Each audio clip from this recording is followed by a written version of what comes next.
Why am I so down on Protestants? Why can't I just stop talking about them? Because it is the greatest enemy to the church today. It's not Islam, it's not communism, it's not atheism, none of that. It's Protestantism. Why? Because it's the boy who cried wolf.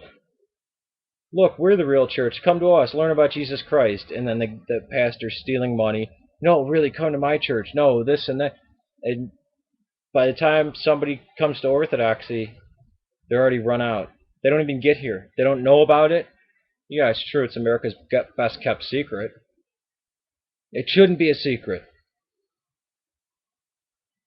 I know how it felt to have nothing to anchor you in the world. To be a Protestant, to read the Bible with such fervor. And no peace came until I read the Church Fathers. Nothing. Because the Bible, you can't believe saying you believe in the Bible is not Christian. The Bible was written by the church for the church to specific needs of communities. Paul writes a letter. Protestant comes up to Paul, starts interpreting it. And Paul says, wait a minute, that's not what I meant in the letter. I actually meant, no, shut up. Scripture alone. You can't say anything. Must be written down. That's basically exactly what's happening. Because the descendants of the apostles, the spiritual, those who were taught by them for decades and knew them intimately and saw them killed, recorded it and said, hey, people are misunderstanding this. It's actually this way. This is what it was meant. Polycarp, Ignatius of Antioch, Clement of Rome. They clarify what's going on, and many times it's almost as if they're repeating it. Because it was such ingrained, everybody knew this. You didn't need the letter to the Corinthians or Romans or Galatians. You could have asked any one of them. This was not in a day of namby-pamby Christians. You were killed. You were tortured to give up your faith. And then you were killed. And people went to their grave. Hundreds. Thousands.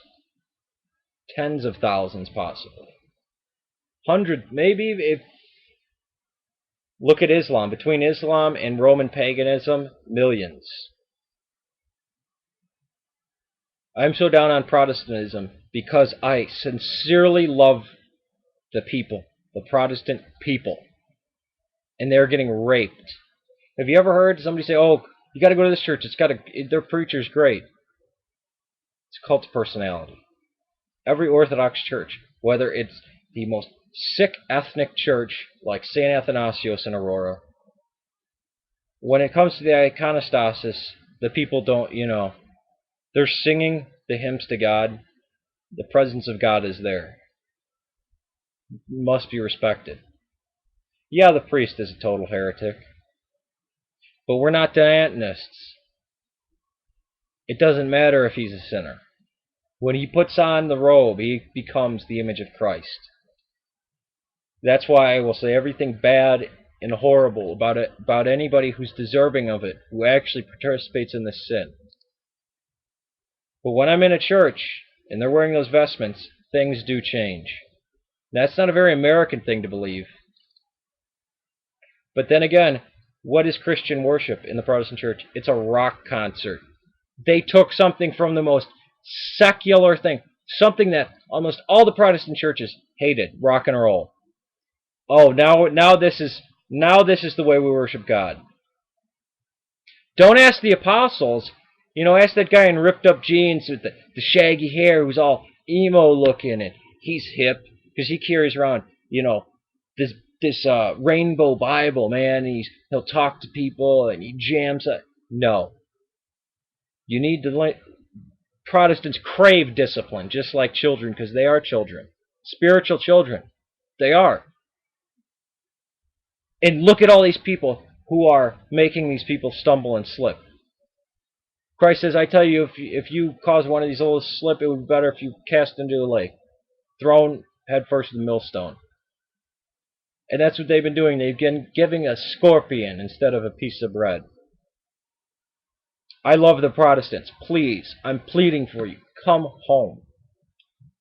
I don't hate Protestant people. It's Protestantism and those who teach the heresy.